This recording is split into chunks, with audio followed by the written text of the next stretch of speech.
circling back on the Q3 deliverables. So when you say here doon sa professional, may word ka dyan which is deliverables, which is in the context of what? Walang idea yung receiver kung ano ba yung deliverables na sinasabi mo. So you can make it specific by saying Q3 or quarter 3 deliverables. Okay? So we're getting on close to the deadline. Can you give me an update on your progress? So mas human-like, hindi siya robotic. Yeah? You got it? Okay, next. Would you like to read the next one? Who wants to read the next one? Wala, Raise your hand if you wanna read. Wala Ayaw pong magbasa. Next nakalagay one, po. hindi naman mabasa, ma'am. wala po, Madam Blanc po. Ha? Sino gusto Yun. magbasa ng next one? Ako na. Sige. Discrepancies have been identified in the report. Okay, to make it human. I noticed a couple of figures in the report that don't quite match my notes. Let's hop on a quick call to align. Okay. Diba? Kita nyo yung difference? Alright, another one. Sunod. Ako po, Sige. provide the data by EOD. Okay, so may jargon dyan. May jargon din. So, instead of saying that, Could you share the data set when you have when you have a moment? Aiming to review it by end of the day. diba? So, EOD there means end of the day. Mas End of the day. clear. So, iwasan natin yung jargons. Okay? Alright, next, the last one. A blank thanks signature. Oh, parang thanks, gano'n na lang, wala pang Yeah. ni ha. Tapos nagpangalan na lang niya sa baba. Okay? So, instead of just saying thanks, be more human and say, Thanks for digging into this. I know it was a complex task. so it's like you are giving some empathy on the work of your workers that has been done towards the task na alam niyang mahirap yon. So it's like complimenting. So of course, robots would not give you that unless you ask it to do so. Pero human being will do it naturally. Okay? So make your messages more human. Yun ang point natin doon. Okay? I hope that's clear. Alright, so syempre, pag VAs kayo, there would be problems with your time differences. Okay, so pag may time zones kayo, you will have to work on that. Anong gagawin natin? Another challenge is your time zone because sometimes you might have a client from the US or Canada. Anong gagawin natin? Okay? So if you notice doon sa Upwork, some of the work descriptions, it will tell you kung ano yung expectation nila about time that you should be available. Na-notice nyo ba yon? Yes. Yes. Yes, ma'am. Yeah. So you have to make a clarification on the expectations upfront, especially yung mga response times ninyo. Especially kung meron kayong time difference. Okay? Kung may time difference, ibigay nyo na yung time na pwede kayo makapag-comply doon sa kanilang expectations. Alam nyo dapat kung ano yung schedule nyo at alam nyo dapat kung ano yung time zone ninyo. So if they ask you ngayon, anong time zone nyo Wait time. with regards? Ha? No, I mean what I'm GMT plus 3, mga ganyan, ma'am. that's correct. Yun, si Miss Dolly. That's correct. GMT plus 3. Ibig sabihin, great niya. Okay, o kaya naman kung minsan sasabihin nila AST. Okay, ganyan. So, dapat alam nyong intindihin yung mga yon. Okay? US Standard Time, Middle Eastern Time. Okay, GMT plus 3. Ibig sabihin, on the Great Meridian Time, meron kayong plus 3. Plus 8 kung minsan, ganyan. Dapat intindihin nyo yung mga time zones na ganyan. Okay? So, I'll give the challenge to you to work on those para makita nyo yung differences, especially if you have client from Europe, from Africa. So, i-check nyo na kung ano yung kanilang mga time zones, comparing it to your time zone. Okay? Para hindi magka-communicate. And also, I'd like to let you know, if in case you don't know, sa Europe, what they do is, specifically in the UK, pagka nag-change yung season, they are adjusting their clock. Mm. Did you know that? Yes po. Yes po. Sa wife ko Okay. sa Germany, +2 sila ngayon. Pag summer, Okay. +1 lang. Oo.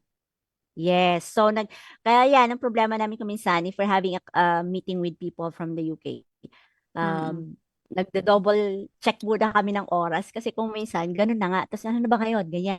Ano nung season? Ganyan. So, kasi, pag sinabi nilang 10, nag-a-adjust pala sila ng pinapaaga nila or pinapalate nila ng 1 hour pag nag-change yung So, you should be aware of that as well. Otherwise, magkakaroon ng problema sa time zones.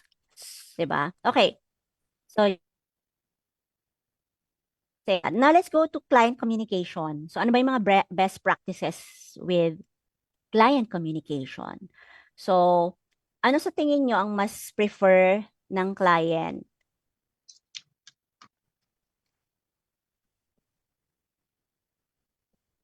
On call or video call.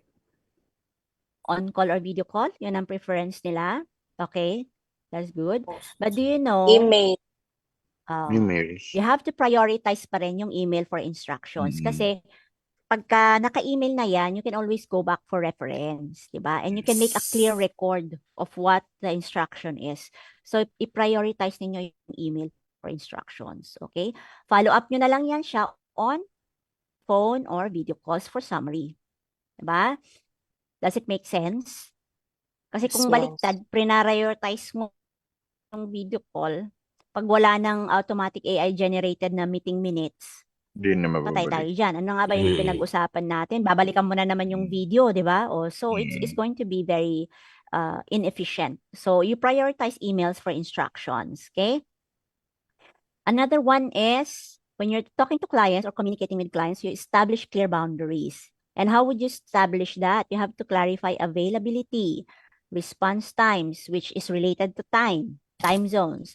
And then tell them whether calls are chargeable to prevent misunderstanding. So, ibig sabihin, when we were in Clackify, you remember there are some options where it's billable. Yung ibig sabihin yung work na yon ay babayaran ba or hindi. So, you have to clarify na every time natatawag sila sa'yo, you're gonna charge. Or should I go to my, for example, to that app that records my work? Kasi every time natatawag sila, marirecord yung usapan ninyo, which will take maybe half hour. Are you going to charge for that or not? Or is it part of the contract? I-clear nyo yung mga boundaries na yan with clients. Okay? I hope that's clear. Yes. Another client strategy communication is building trust through empathy. So, empathy and professionalism is the best key working with clients. Okay, always putting yourself in the shoe of the client so that you can build your trust and rapport. Para gusto kayo ng client and they would build a long-term relationship with you. They will still contact you when they need service. Okay? Kasi pag alam nilang they can rely on you, okay, and you know that you understand what they want, kasi you're always putting yourself in the shoe of your client, mas gusto nila kayo. So, yan. Alright? Yan pa yung hindi pa kayang gawin ng AI. So, we're still lucky. Trust. Okay?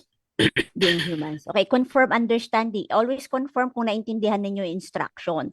So, how would you confirm if you understood the instruction correctly?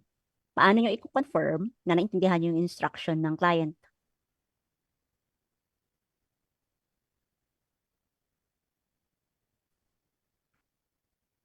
By asking. You can Asking maybe questions. repeat back the Yes, instruction. Yes, you repeat. Okay, sir, you asked me to do this and that. Afterwards, I have to do this and send it to blah, blah, blah. So, you have to repeat it. Parang kayo pag bumibili kayo sa, sa fast food, di ba, inuulit nung nasa counter yung order nyo. Kasi gusto niyang makita, ma-check kung tama yung pinunch niya na order nyo. So, ganun din. Meron ding order si client, uulitin nyo kung tama yung order niya. Okay? Para ma-confirm niyo yung understanding with client. Okay? So, So, next, number 5. Kailangan nyo din, as VAs, you have to provide regular updates. Okay? Now, hindi kailangan magbigay ka lang ng updates pag may problema. You can also keep the clients informed of the progress, even if everything is going smoothly. Okay? That gives you an impression that you are a really professional, okay, in your work, and that you are maintaining the communication and effectiveness as a VA. Okay? Okay ba? Noted, Any ma'am. questions? Right. None. Okay, sige. Any questions? None so None. far. None. Walang None so question? far po.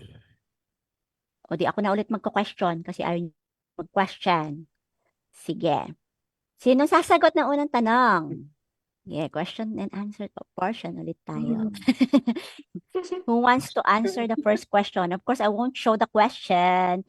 Saka ako na i-show ang question pag meron na nag-raise ng hand or may nag-volunteer. Para surprise, di ba? Ako, ma'am. Okay. Miss Janice? Okay, Miss Janice wants to answer the first question. Okay, first question. Review natin to para sa quiz, hindi na kayo nganga. At saka nga